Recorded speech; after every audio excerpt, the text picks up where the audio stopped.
seja bem-vindo para mais um Evangelho. Que a paz e a luz de Jesus nos envolvam hoje e sempre. Depois disto, que nos resta dizer? Se Deus está conosco, quem estará contra nós? Está lá em Paulo, Romanos, capítulo 8, versículo 31. Nós vamos falar hoje sobre medo.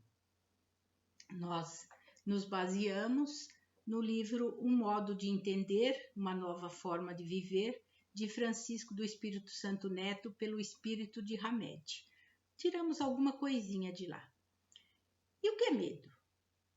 Medo é uma reação de cadeia no cérebro, que tem início com um estímulo de estresse e termina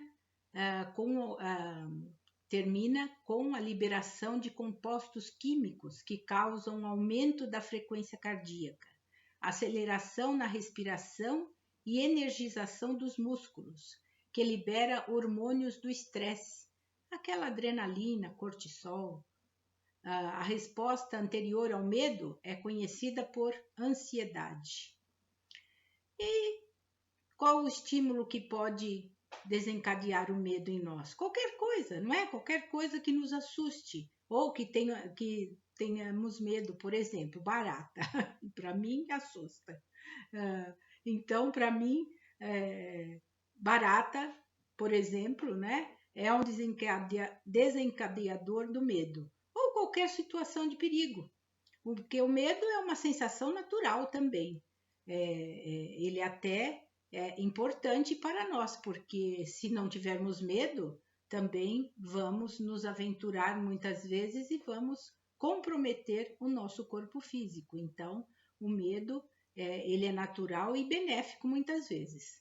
A única forma de ultrapassá-lo é enfrentá-lo, porque quando é aquele medo que começa a nos prejudicar, então daí já não é mais uma coisa saudável, não é?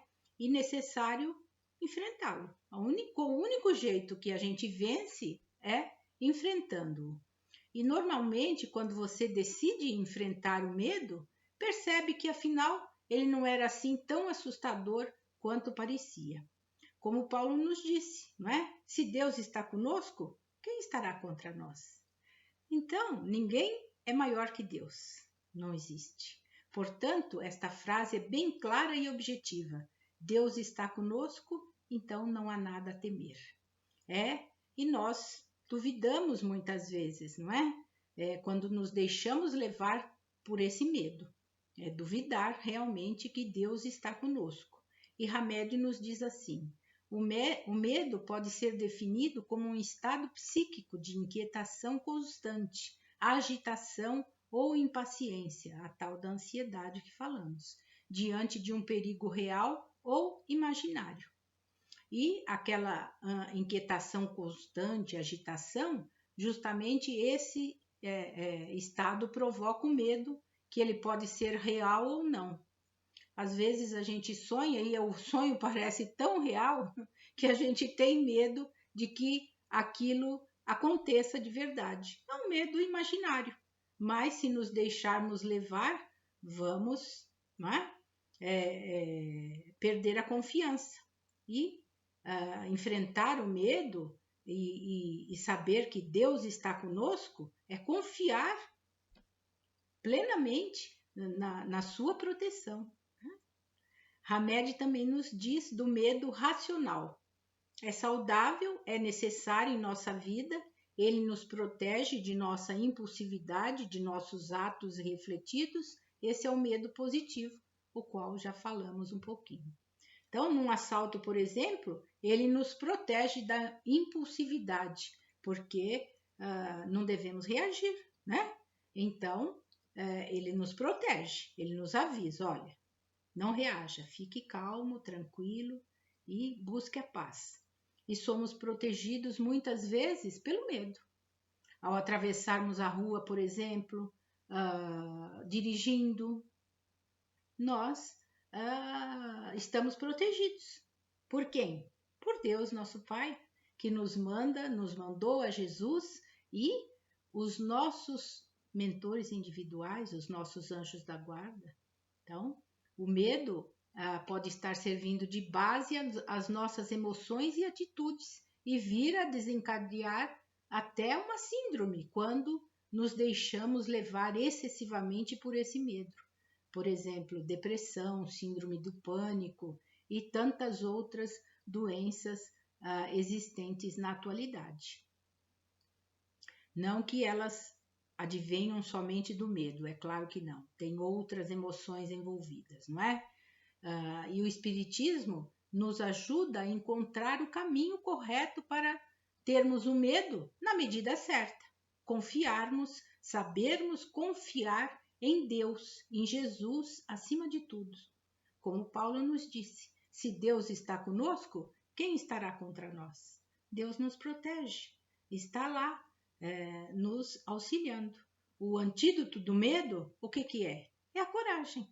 A coragem de enfrentá-lo, a disposição, né? E coragem não é fugir da batalha da vida. É saber enfrentar as nossas adversidades do dia a dia, suportando-as com dignidade, com humildade. Isso é ter coragem. E procurar meios de resolver as nossas dificuldades da melhor forma possível, enfrentando os desafios que a vida nos proporciona, com as suas alegrias e dores que jamais jamais pensar em fugir da luta. Isso é ter coragem. Esses desafios irão nos acompanhar aonde formos. Então é necessário enfrentá-los com dignidade e coragem. O problema não é o que nos ocorre, mas a maneira como interpretamos aquilo que nos ocorre. E confiando sempre em Deus, em Jesus, que está conosco, nos protegendo, nos amparando, nos dando toda a sustentação necessária para enfrentarmos o medo. E tem também o medo da morte, não é? Muitas pessoas não têm o medo da morte. Então, é coragem de enfrentá-la também, porque é a única certeza que temos. Nascemos e sabemos que vamos um dia morrer também, desencarnar, deixar o nosso corpo físico aqui. Então não há necessidade de termos medo, é confiar em Deus, né? Como Paulo nos diz, se Deus é conosco, quem será contra nós? Ninguém, ninguém. E para encerrarmos, trouxemos aqui uma linda história, a Porta Negra. Era uma vez o país das 1001 noites. Neste país havia um rei, que era muito polêmico por causa de seus atos. Ele pegava os prisioneiros de guerra e levava para uma enorme sala. Os prisioneiros eram enfileirados no centro da sala e o rei gritava dizendo: "Eu vou dar uma chance para vocês. Olhem para o canto direito da sala." Ao olharem, os prisioneiros viam alguns soldados armados de arco e flechas, prontos para a ação. Agora, continuava o rei, olhem para o canto esquerdo. Ao olharem, todos os presos notavam que havia uma horrível porta negra de aspecto gigantesco. Crânios humanos serviam como decoração e a maçaneta era a mão de um cadáver. Um horror, não é? Um horror, nossa, algo horripilante só de imaginar, quanto mais ver. O rei se posicionava no centro da sala e gritava: "Agora escolham o que vocês querem. Morrer encravejados de flechas ou abrirem rapidamente aquela porta negra e entrarem lá dentro enquanto tranco vocês. Agora decidam. Vocês têm livre-arbítrio. Escolham." Um horror. Todos os prisioneiros tinham o mesmo comportamento. Na hora da decisão, eles chegavam perto da horrível porta negra, de mais de 4 metros de altura, olhavam aqueles desenhos horrorosos e decidiam: quero morrer flechado.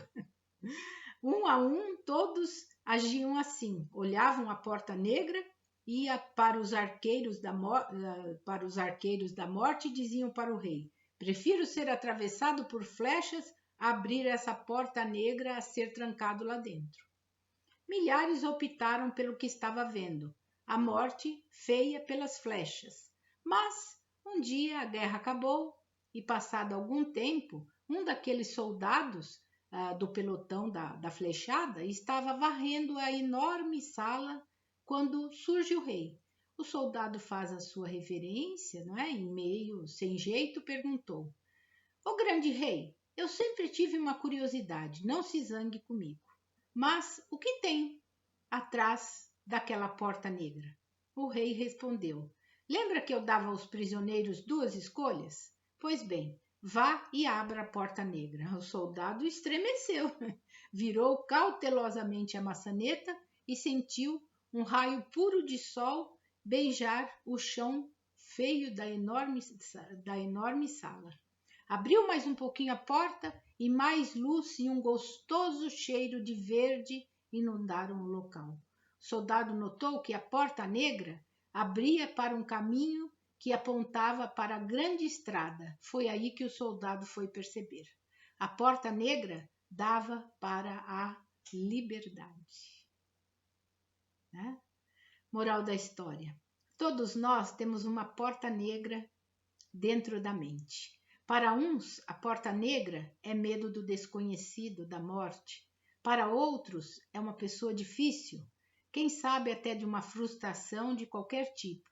Medo de se entregar a alguém ou alguma coisa, medo de se relacionar, medo de trabalhar, medo de viver um grande amor e ser uma história triste, medo de ser rejeitado, medo de inovar, medo de mudar, medo de voar mais alto.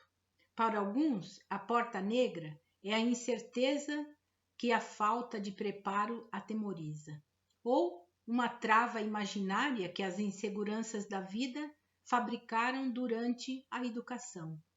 Mas se você pode perder, você também pode vencer. Se der um passo além do medo, você vai encontrar o raio de sol entrando em sua vida. Abra essa porta negra e deixe o sol inundar você. Autor e fontes desconhecidos. Que Jesus abençoe a você e toda a sua família. Muita paz.